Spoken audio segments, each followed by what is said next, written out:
Hello, everybody, and welcome to the CXO Show. This is the second of this that I'm doing today. So this is a good day for me because as the listeners of this particular show know that the best part of my week is talking to these outstanding professionals that I get to do. So it's a real privilege of mine to be able to do that. Today, I have Megha from Godrej Properties. And before I introduce her quickly for anybody new logging on to this particular show, this is a show that features some of India's most successful professionals. And as we're a learning company, we tend to bring a lot of people from the HR and learning and development domain. But as we go on, we'll also get a wider spectrum of people on it. But yeah, this is a show that that features India's most successful professionals, and Megha clearly is one of them. Megha, before we get on to a little bit of our candid chat, are you happy to be here? Absolutely happy to be here and absolutely happy to be called as a successful professional because I feel my journey has just started and it never ends so soon. Correct. I'm sure you've come out of battling a million problems right now before you logged on to this particular call. And when we're battling those particular problems, it never seems like, we've gotten anywhere, right? Doesn't it? Completely agree. And I'm looking forward to this being the end of the day. And it's lovely that it's on a Friday. So yeah. And a long weekend as we go ahead. And a long weekend. Yes. Yeah. I'm excited. I'm going for the Trevor Noah show, so I'm very excited about that. Oh, superb. I hope it happens in Bombay. It didn't happen in Bangalore, but I hope it happens here. So I'm going to do a quick introduction, Megha, of you. Megha is the CHRO at Godrej Properties and a seasoned business leader with over 15 years of experience across various aspects of human resource management. Megha has been associated with Godrej Industries and its associate group companies since 2014 and has held multiple key HR portfolios for the group. Prior to joining Godrej, Megha was associated with large HR organizations like JP Morgan, Britannia Industries. She has a BTech from the Institute of Chemical Technology, Mumbai, and an MBA in Human Resources from Symbiosis, Pune. Was it SIBM, Megha? It's at CMHRD. Even better. Megha is an avid speaker and has participated in various national and international forums. When she's not working, Megha loves spending time with her 10-year-old son and is passionate about swimming and traveling. Megha, thank you very much for making the time for this show. I'm really excited about our conversation, especially since this is the first time I'm actually meeting you. And we literally started speaking 30 seconds before this conversation. And we said, let's jump into recording. So I'm very excited. So, Megha, I know. And I'm also hoping that this is the only formal part of this conversation. Yes. No, nothing else is formal. I'm incapable of formality, unfortunately. Right. So tell me, Megha, I've read your introduction, but I want to know in your own words, your journey, possibly from college to being an HR head of Godrej Properties, which is an outstanding construction company, right? And so tell me about your journey from there to here in your own words. Superb. So I come from Jaipur in Rajasthan. So, typically your schooling, etc., got over there. And I wanted to become a doctor.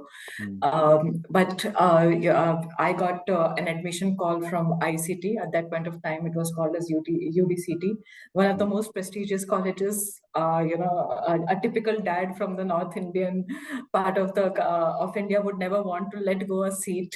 So it's like, at least try engineering. Eventually, I became an engineer. Got it. Stupendous 4 years, deep respect for the institute I come from, really stands out in terms of the kind of work it does in the chemical field. Was really good at what I studied out there. Happened to become the gold medalist in Mumbai University as well, but was still not very sure that this is what I wanted to do in life.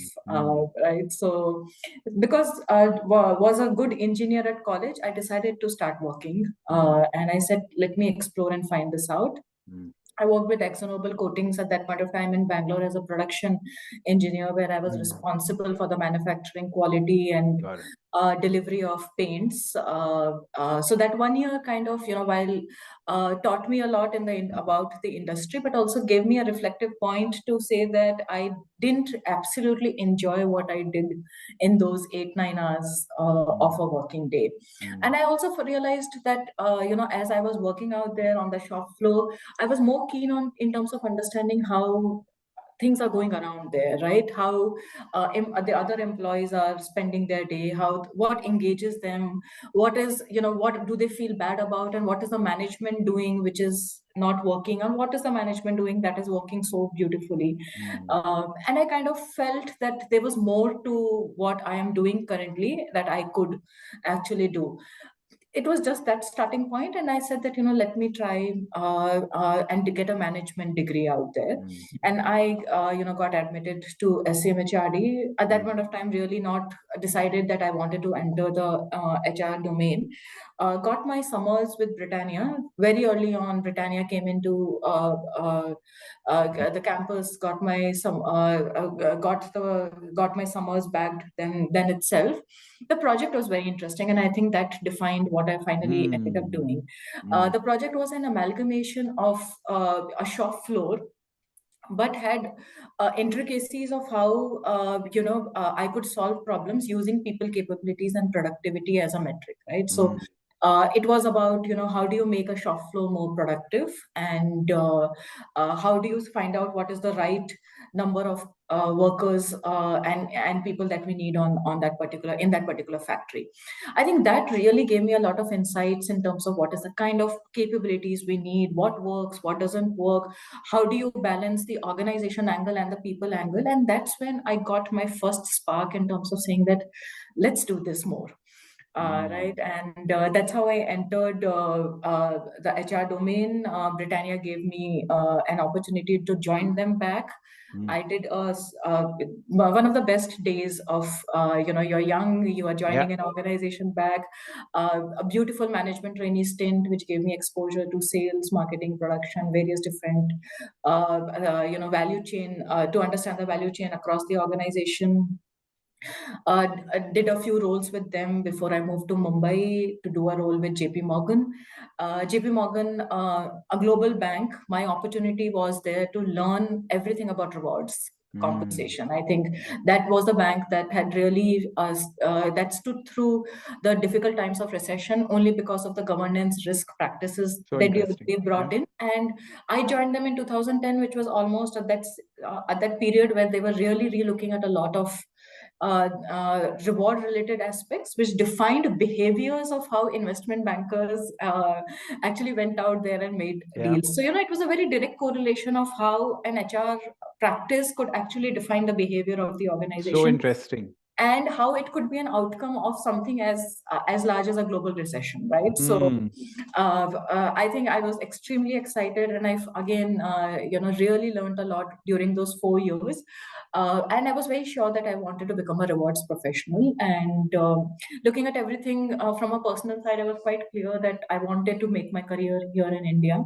I didn't want to really explore a lot of opportunities outside, and that's why I wanted to get an exposure with an Indian organization, because the boards sit here, the management is here, and with an MNC you're still an offshore entity. So I wanted to be part of where the action is all happening, and that's where Godrej came in.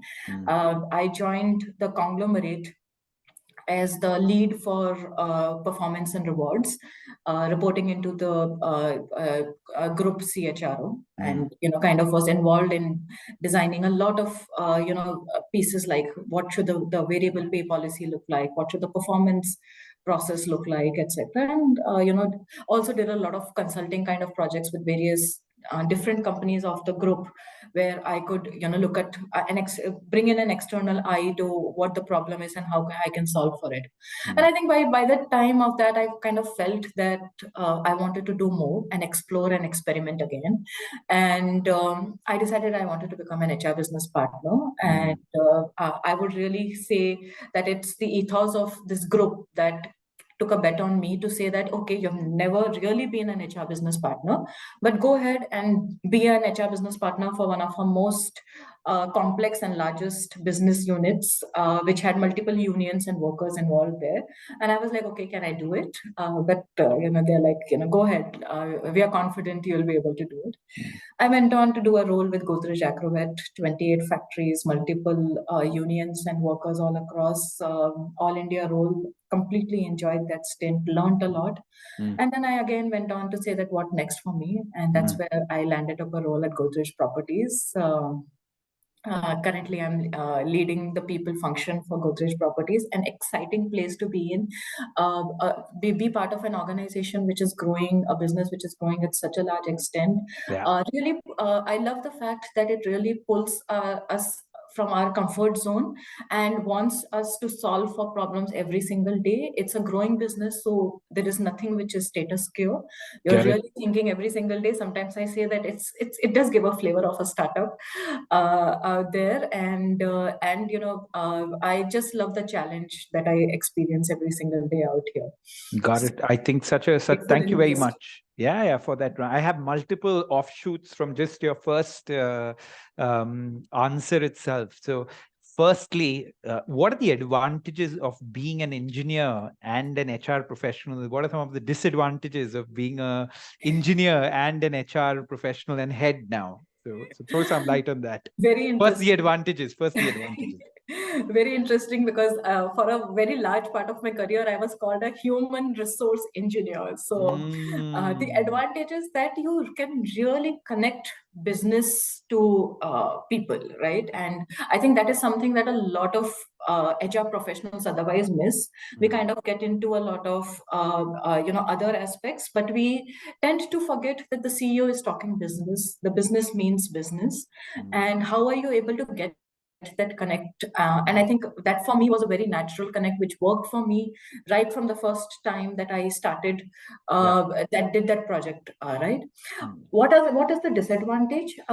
It's that sometimes you need to have that balance, right? And you cannot forget that eventually you are someone that the organization and the employees are looking as a neutral party and someone who's going to solve for their concerns, right? So if you're only coming from extremely one side of your brain, you sometimes may not be seen as a very empathetic listener, some of those aspects.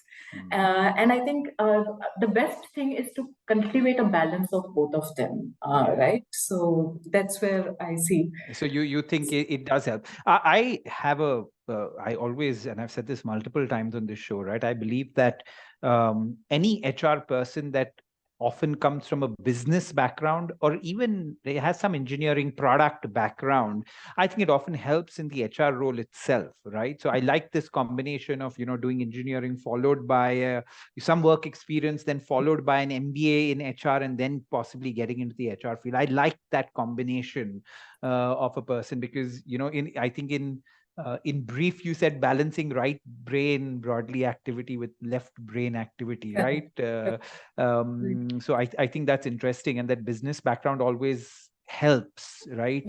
So yeah, that's interesting. The other thing that really struck me from what you said, Megha, is the importance of internships in our lives, right? So that one good internship that you had at Britannia was so career shaping for you, right? That it actually helped you select a path of your love, of your choice, of your passion, where you've had such a fantastic career. But if possibly the wrong internship, and that wouldn't have happened. Yeah, absolutely agree with you. And I completely believe that the maximum learning happens by doing. Yeah. So if this is time for advice, I would always advise every young professional out there to just go out and, at least in the early parts of your career, experiment. Well, choose places which let you experiment. And I also, from whatever I heard from your first project, it was such a probably brought your engineering side along with your HR side together. So you really saw the best of the business world with the HR world. So it was a really meaty internship as well for you, because I'm a big propagator of internships, both from a company standpoint of offering a lot of these internships, And I would love for a lot of students to be very internship hungry, right? And even if institutions create a lot of room for people to actually take internships, I think that's going to help the overall quality of the student, and which I don't think happens as much in India, quite honestly, right? Because in places like Germany, the apprenticeship programs are such a robust part of their education and their first job culture in some way. And there is, of course, an act in India,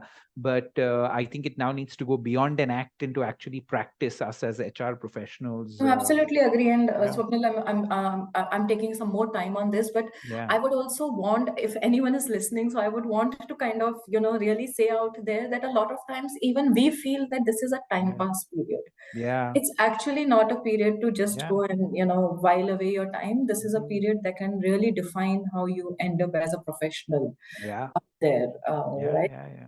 And then the more you experiment there, the better it is. So I think that point of yours is extremely valid. I also would want to add one more point, and because we spoke about engineering so much, don't want to really, bring in so much of importance on that degree per se, but more about that approach that comes along when, which is the problem solving piece, right? So, there are solutions which are dime a dozen, and we all know that there are only that many solutions that exist. What a engineering degree or anything that helps you to bring some amount of logical thinking and problem solving to really understand what is that problem which is contributing to that 80% of what's happening all around there, right? And then find a solution for that one. I think that's the space one should operate. Got it. So tell me another kind of connected question. What is the couple of things you love as HR head, and what are the couple of things that you that don't really like that much as HR head? And you don't need to talk about your company in specific, but just overall in today's time being an HR head, what is it that people, what are the two things that they like? What are the two things that HR heads across the board not really happy? Okay, so I'll start with the second part of what I don't like. I think that overall the business community so far has not completely understood the power of a good HR professional. A lot of times the HR role is misunderstood as an administration role, a payroll role, engagement role. The rangolis of everything, right? And that has also been one of my key criteria of choosing organizations that I want to work for and leaders that I want to work for. People who really appreciate that this is a professional who's coming out there and means add value out there. So I think that's the piece that I really hope over the next few years, the India Inc. really gets and takes up notice of it. A lot of times there are lots of articles floating around it, but I do see that we're far from what is being said out there. I think what I really like about the HR rollout here is that, see, everything in a business happens through employees. Right? We cannot forget that fact that it is finally a human being out there who is delivering day and night for the success of that business, right? If you can understand that human being a tad better and really enable the human being to not only enhance his or her productivity, just imagine that you enhance the productivity of one single employee out there, you're actually taking the average baseline a little above, right? So there's a lot of work that can be done out there, taking people along and taking and making them a key element of how the business grows and how they feel that they have contributed to the business, because actually the truth is that they are the ones who are contributing to the business, right? So sometimes we just don't think of them as the center. Right. So I enjoy actually every aspect of it, whether it comes to talent, whether it comes to learning, whether it comes to designing what kind of reward programs, because I always keep the human being, the employee at the center, and say that, how do I enable this person to meaningfully and thoughtfully find purpose in contributing to my business? Yeah. Such a nice answer, Megha. You're so articulate in the way you speak. the thing with the HR function that I have seen is, yeah, there's the good and the bad, right? I think there is a huge realization, when it comes to evolved companies like Godrej Properties and the Godrej Group about the whole importance of the HR function, right? I've seen that with quite a lot of Godrej companies that I've dealt with. But yes, there are still a bunch of companies that are yet to come to terms with this particular reality. But I can tell you that I see more positive than negative in the HR community and business leaders that I speak to. So that's a big positive. I think everybody realizes that it's gone beyond the days of Rangoli, like you just mentioned, right? Which are the memes that often come up, and the comedy that happens on social media. It's a lot more strategic than that, right? And I think absolutely. the CXO level is got a fair understanding. I also think, and I want you to chime in on that. I think, especially during and post COVID, was a time where I think there was a huge realization of the importance of HR, right?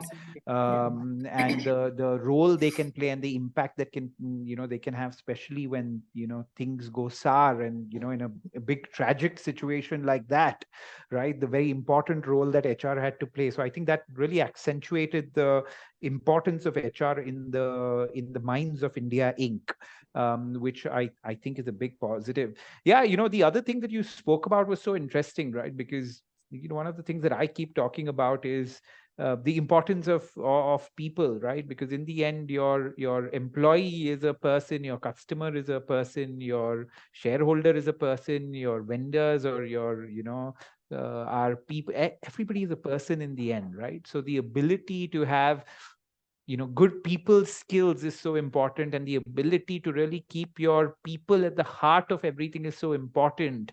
If you want to serve a customer well, also that is very important. If you want to serve your internal customer / employee well, also that is very, very important, right? So I think you touched upon both things quite well. And I would also like to thank you for bringing the community, through the show, a little more forward. So I hope so. to that as I well. hope so. I hope so. I hope so. Yeah. Tell me, Megha, what keeps you up at night as a HR head? Again, I don't want it to be limited to just your company, right? Just generally, people from the fraternity. What today keeps an HR head up at night? What are his 2 or 3 biggest worries, so to speak? I think, what each one of us is right now struggling with is talent. Okay, now, at one place we say that India, young population, so much skillable manpower, etc. And also to say that, if you look at the last few decades, we have really moved the needle out there. For example, technology was not something that came in from India, but we created this huge pool of technologists who are now, kind of going out there and ruling the world. And so if it comes to the BPO, KPO industry and every sector out there, Indians did make that mark, right? But this really requires for someone to do that deep work and make that population truly scalable, right? So Infosys did that work, and I would not say only Infosys, but all those organizations did that work for the technology bit. And I feel that, that is the only way for us to go out there, right? As organizations are growing, if I talk about my own organization, we're growing, we're doubling, at such a fast rate. How do you get skilled manpower, to take on positions right from, where you start at the entry level to even to a leadership level out there? Right? How do you really open up mindsets to say that anything and every kind of job can be done by people? Because now that you're talking about a place where, see, let me kind of rephrase it. We are not in a place where we can really buy talent. It's limited out there, right? The really skilled talent that we talk about is actually a limited commodity, even in India, while we may have a lot of talent out there. So we are in a space where we have to build our talent, right? Is India Inc. doing enough to do that?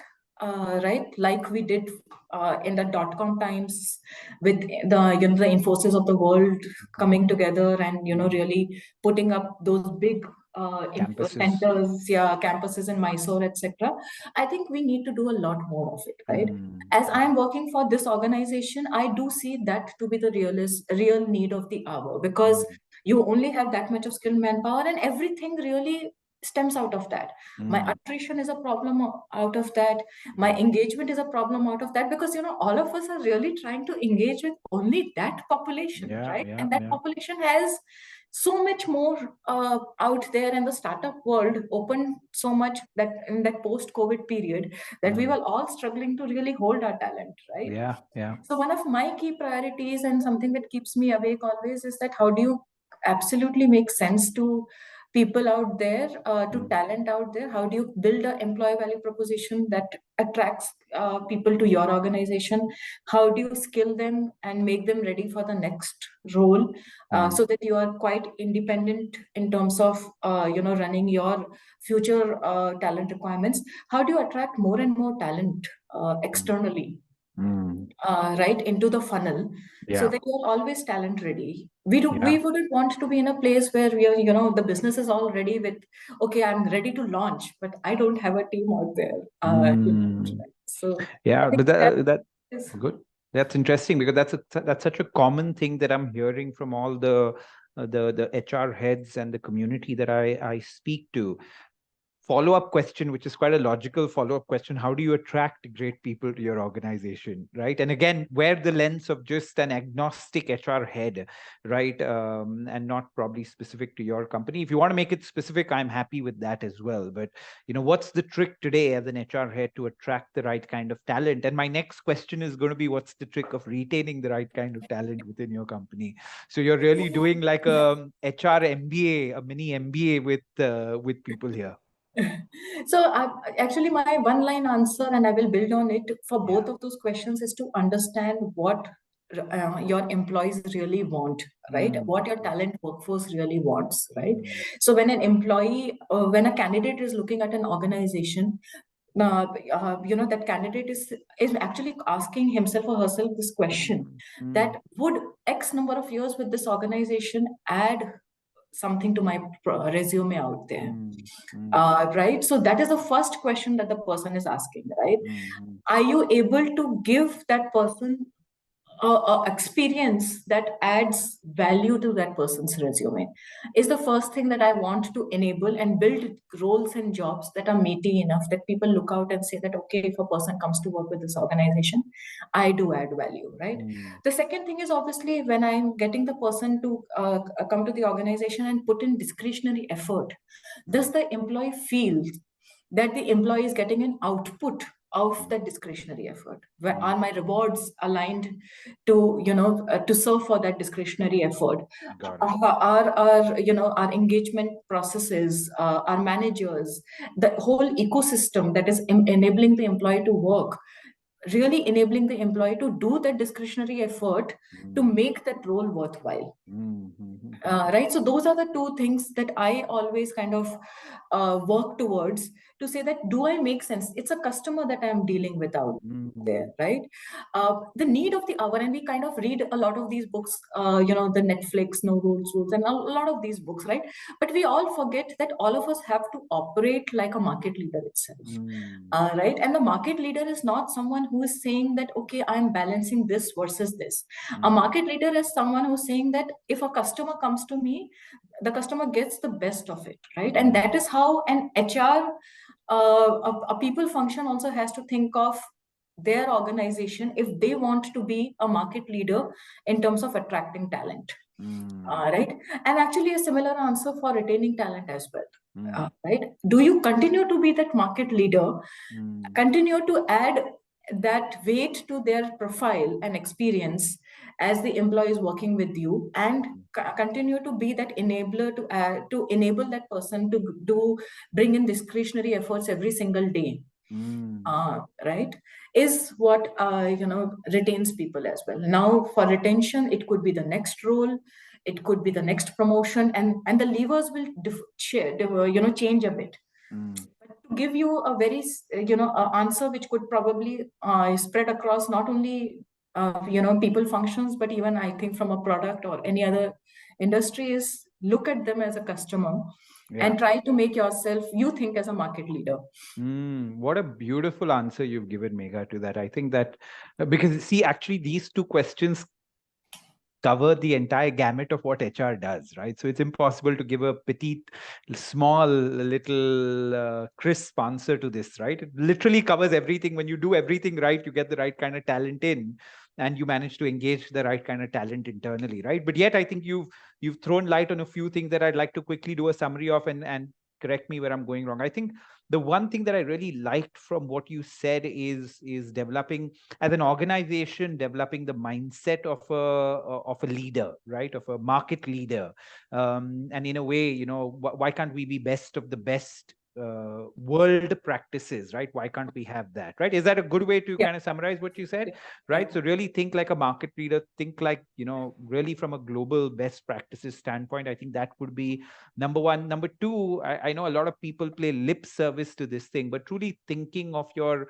workforce in some way as your customers, right? And especially the HR function doing that, I think is very important for them to look at their workforce from a customer eye and giving them, in a way, the same love that we often give our final customers, giving that same love to our, to our workforce itself. I think that was a really nice point.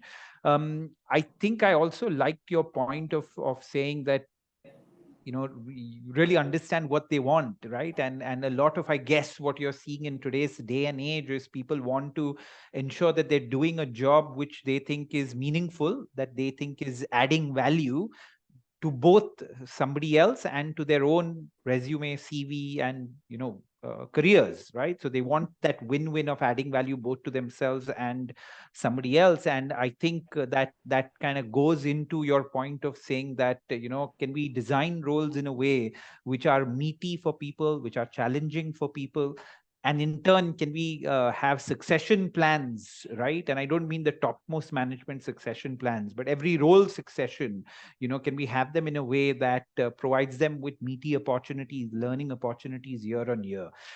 All of which easier said than done. I'm sure you'd agree with that.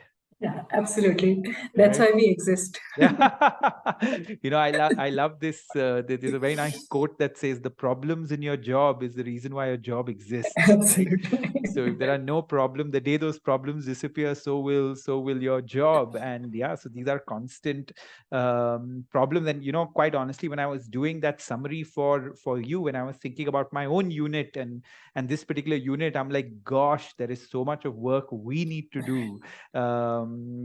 To ensure that we do a tick mark on so many of these things that you just mentioned, right? Because more often than not, as you would have discovered, there are, and we're exactly like that, right? You do a few things well, you won't do a few things as well, then you start doing, then they will suffer a little. But the attempt needs to be to get it right from a 360-degree point of view, which is the reason why I guess our jobs exist in the first place. No, what do you have to say? Absolutely agree with you on that one. And that's what keeps you ignited and energized. So no one wants to come to a place where you're doing the same thing over and over again. Yep, absolutely. So tell me, what's been your observation? Have you seen a distinct change in the workforce pre-COVID and post-COVID, right? What are the 2 or 3 things that really stand out to you as really big changes that you've seen? I think people have become very clear of on what they want. I think this whole piece of, and India kind of struggled quite a bit with that piece of, do your education, do your engineering, find a job, get married, etc. I think COVID that way has really brought a change in that mindset to say that there are various different kinds of paths that are possible. And it's happening in all fields of life, and it's more so happening at work, right? So people really are looking to do meaningful work. And they're really finding that, okay, I have multiple things that I can do. Is this really the true worth of my time? And does this make me happy? And I think organizations are continually trying to solve and understand that piece out there, right? Now it can manifest into many ways. It could manifest into the work from home, hybrid work, etc. policies. It could manifest in the ways of the kind of work. people want to do. It could manifest in ways of, bringing a lot of your hobbies back to work, etc. But again, the bottom line is coming to employees really, or the workforce, or the human race at large, really adding value to being meaningful to your every single day, and not just sleepwalk a lot of times, like we were doing probably before, saying that this is the acceptable norms of society, etc. Right? So I think that has been a major change that we see at the workplace also, in terms of candidates, employees expecting and demanding. And over a period of time, you kind of look back and you say that, is this really an unreasonable demand? It's actually quite reasonable, but they kind of came to fore after COVID. Right? So it's so interesting. I have a smile on my face, and I really want you, just for the sake of this thing, watch a few of the episodes. I hope I could send you those parts, right? okay. It's crazy, Megha, how every HR head that I have spoken to so far, and I've asked this question in an identical way without any prompting, has given me the exact same answer, right? And you, of course, come from the properties business, right now. But, this afternoon I was talking to somebody from the insurance business, right? And last week I was talking to somebody from the FMCG business, manufacturing business. To this question, this is the most, like, the first thing that they say is this: hey, you know what, people have become more aware, and because of that particular awareness that has been there, aware of their time, aware of what they want, so on and so forth, they've become in a way a lot more demanding. And you added very nicely saying it's not demanding in an unreasonable way. It's just, they want more out of employment, they want more out of life, and therefore in a way they want more out of employment, right? I feel this is good. I feel we will be a happy human force. Arnav, you must send Megha the last episode that we just shot, because she'll see this is exactly what I said at the end, right? Because I said that this particular, what we think is raised awareness and raised, what you call it, slightly more demanding workforce is better for everyone, right? Because I think the measures on which we have been looking at stuff, whether it's a country and saying GDP growth, but some of the other angles, which is extremely important, GDP growth, but some of the other angles is just quality of life, right? And what better shift in quality of life than, I think, companies developing a much better culture, right? Absolutely. And both the company and people being much more aware of what they're looking for, and designing work life according to that, right?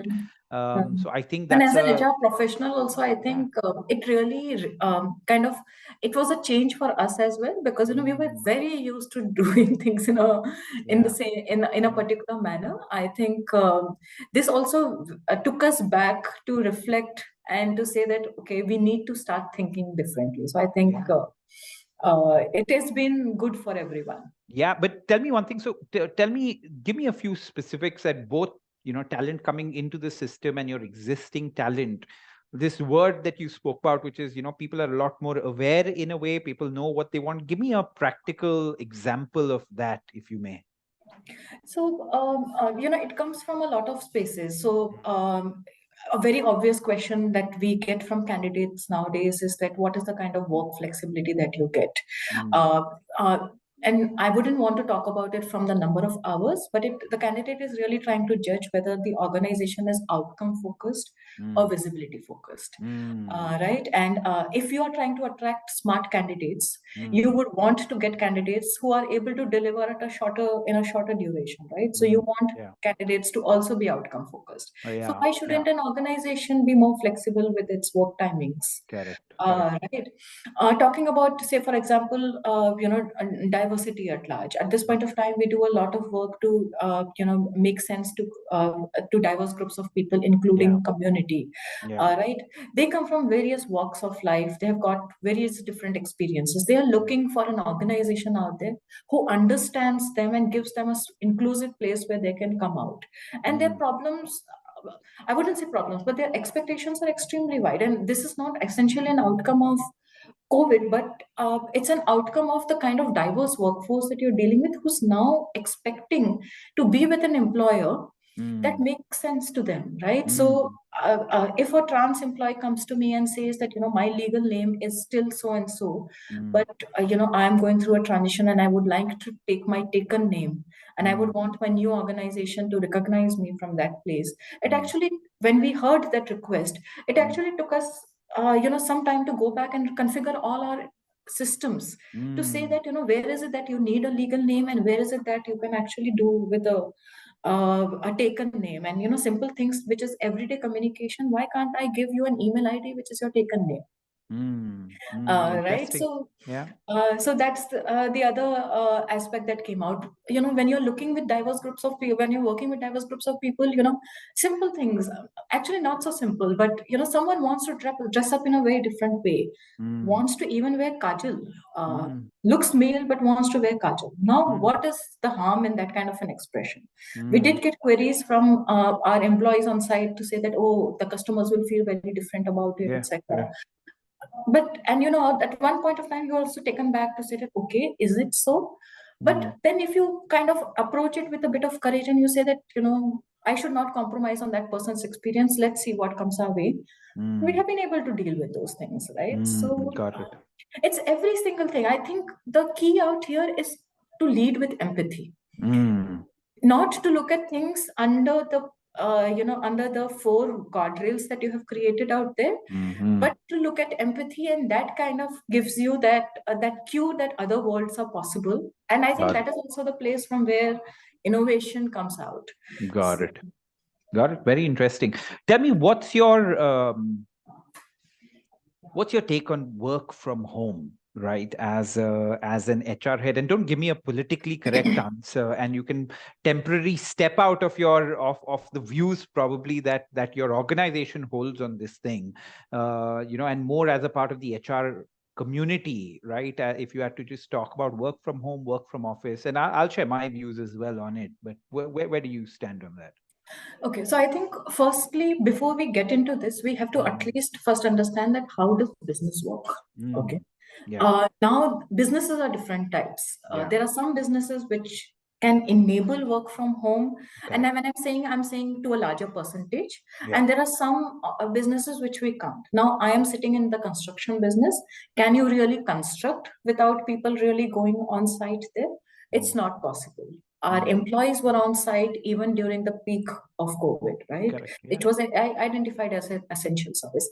So I think the answer comes from what kind of business you are first. Everything else is, really an outcome of this collaboration and everything else. But first is that if you want your business to perform, you want people to collaborate, right? That collaboration can happen at the place of work. So you want to get people in there. Right. So first you have to solve for that. Now, if your 80% people are required on site to come every single day, the organization will have to say that unless I get innovation in the way my business can really operate, can I get robots to construct buildings, right? I may want to keep work from office as the key lever to go out there, right? Correct. And then over that, you put layers of, being progressive, right? Then you could come and up and say that, I still want to be a flexible organization. I will allow for work from home for jobs which do not need to come every single day. I'm a flexible organization. I'm an outcome-oriented organization. There are times that, people can work from home. All of those are actually offshoots of your business requirement, right? You of course put it across very articulately, but I have a follow-up question on that, right? And which again, I'm asking you this question more to get clarity myself on this issue from an overall HR standpoint, that if you have possibly 80% of your workforce that's actually on site laying bricks, building those beautiful buildings that you do, and say you have 20% of your workforce that sits in the plush offices that you build, sometimes, is it fair for 80% of the population to be in the sweltering hot heat of Bombay, while 20% say, I want the luxury of working from home? So how do you deal with that kind of a dichotomy? So I'll bring a nuance out here, and we have had these questions at the group while we were making some of these policies. Now the roles are different, right? the 80% of the population out there is probably working very standard hours as well. Their work can only happen, at the site. They're Yeah. not most of the times disturbed or Yeah. expected to deliver something once they have. The other 20% doesn't get to experience some of those. They are Yeah. experiencing work 24/7 because they're working on, from home or in hybrid modes, right? They're carrying a laptop, right? Yeah. So I'm not really saying that world is better at either side. Yeah. I'm just saying that, there are different solutions that make sense, keeping the business at center. Yeah. And the second thing is that you cannot really have 80% of the workforce working on site without the 20% of the workforce at least even understanding how they can support them, right? So there is that empathy again that comes in out there. Yeah. Right. And that's why when we crafted a policy, we actually had business leaders working with us together who could bring this emotion in as well. Yeah. And say that how do we operate? We operate actually hybrid at this point of time. That is the policy. While our sites have to operate, at a particular rigor, the rest of the employees operate hybrid. Correct. I think that's a tricky one. I think it's a tricky one, especially for an organization like yours, which has a hardcore component of people having to be there, actually building stuff, the atoms and bytes, the differentiation. But yeah, they actually have to build stuff versus a lot of other people who are largely in the domain of knowledge work. And how do you enforce probably the policy from here to there? So I can imagine the conundrum that an HR head like you and business leaders like you would have there. Like my take on it is not settled yet, is what I would say, right? Because this phenomena is a relatively new phenomena. So to have a settled view on it often is means that we're not open to learning, right, in some way. But generally, my observation has been that when you come to office, it's more often than not like a switch on, right? It's a work switch on that happens, right? Versus when you're at home, because I sometimes feel that myself. I've seen a lot of my family members who work from home, and I've seen the difference in how they would be in office, which is a work mode on, versus when they're working from home. Yes, they are working, you get what I'm trying to say, but sometimes Netflix is on while you're doing your work, right? You get what I'm trying to say, right? So technically you are working, but you're also indulging in something else. So that that's one component of the switch going on once you enter a formal workplace, right? I think the second thing, which is extremely, I'm just being honest and saying that, right? So tomorrow, if you're sitting in an open office, right? Let's assume that you're sitting in an open office, and we can't deny the fact that so many people are so hooked on to social media, right? Now it's very difficult to be Instagramming right next to, you get what I'm trying to say, your a few of your colleagues, just seeing that you're just indulging in wastage of time, and the person may not even realize that they're doing it, right? But half an hour is gone right there before you realize it, right? Now in an open office space, there is a little bit of peer pressure as well, right? Ki kaun dekh raha hai, kya ho raha hai? Versus when you're at home, that doesn't exist. The 15 minutes scrolling can turn into 45 minutes scrolling, right? And a lot of time can be wasted there, right? So that's the part where I find it very, very, very, very tricky. And of course, the last part is just better collaboration, right? So it's so much easier to when you have people in office to go have that quick chat versus trying to fix up a meeting for each and everything when you're working in a remote environment. So for me, the jury is still I'm not, yes, it's still divided. it's still divided, and I'm not really clear on it. But I find it especially tricky with businesses like yours that has a part element of knowledge based and part element where you actually need to build stuff and be there. There's no choice around it, right? Swapnil, I'll tell you what are my reflections on this. Yes. I feel that if your business outcomes are very clear, and the human effort to those business outcomes is even clearer. So a human being knows, an employee knows that if my business achieves so much, what do I achieve? How do I grow? So I'm coming from a place to say this, that we had to never really go out and really face that struggle of saying that, okay, some people are coming to our site every day, some people are working from home, etc. Because I think in some ways, the mission and the purpose kind of came together to say that eventually we are solving for this. In fact, a lot of times we are solving for people being overworked, right? To the second part of people, kind of spending time on things outside of work. Again, I will come back to the first piece to say that, do they feel that they're is work interesting enough? Do they see that work that they are doing is leading to some outcome? See, every human being is operating from that space, right? When work becomes very BAU and everything, and they know that it can be an 8-hour work day can actually be resolved in a 3-hour effort itself. Then the 5 hours will go towards something else, and at work also it may go in the cafeteria or during a smoke break. At home it may go into something else, but actually the bottom line is that how are you keeping your people busy?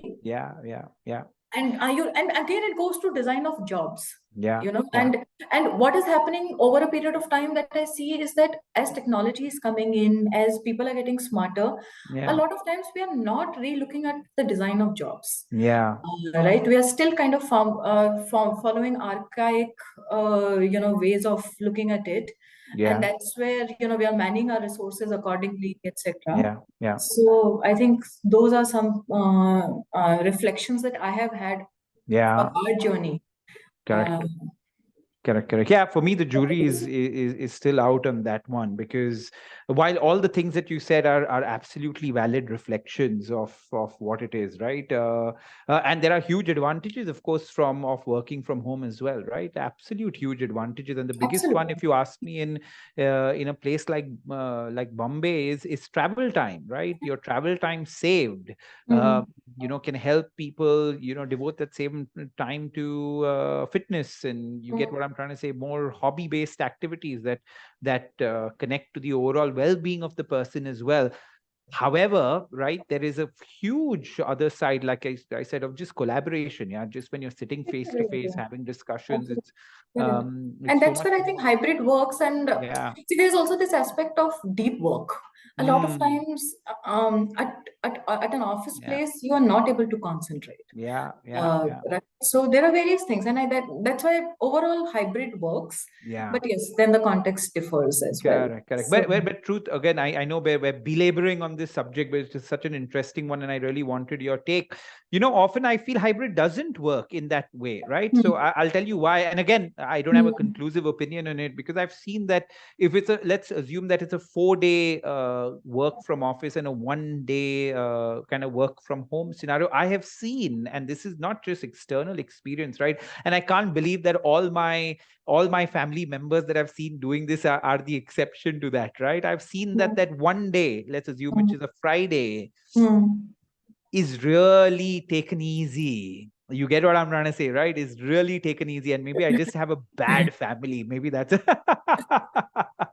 maybe the problem is my family. I think the conclusion is that, but you get my point of what I'm trying to say, right? I've seen that also, a 4-1 kind of a thing of, automatically that Friday being, just a different kind of work happens on that, right? So I'm very confused myself on it. I just, currently at this point of time, the way we look at it is very role specific. I think certain roles can still operate quite work from home. Certain roles require people to be in office. So depending on that, again, calls are taken in terms of what kind of a role that is. So Swapnil, I will just want to call out that I had a meeting. I'm very happy to do a part 2 of this, because I'm absolutely enjoying this. No. You know what? If we'll do a part 2 of this, I have loads of questions for you, because you articulate yourself so well. But I think we shall end part 1 on this note and let you jump into your meeting. I hope this was the best part of your day of having this particular interaction. Absolutely enjoyed. And like you started by saying, I didn't realize that I met you just 30 seconds ago. Yes. And we're already done with, I think, close to an hour of conversing. So thank you very much for your amazing inputs. Megha, you are very articulate, and I can see you becoming one of the doyens of our HR industry as we go along, right? With your right mix of engineering, HR, and your ability to articulate yourself beautifully. I will see you soon. Thank you very much. Take care. Bye-bye.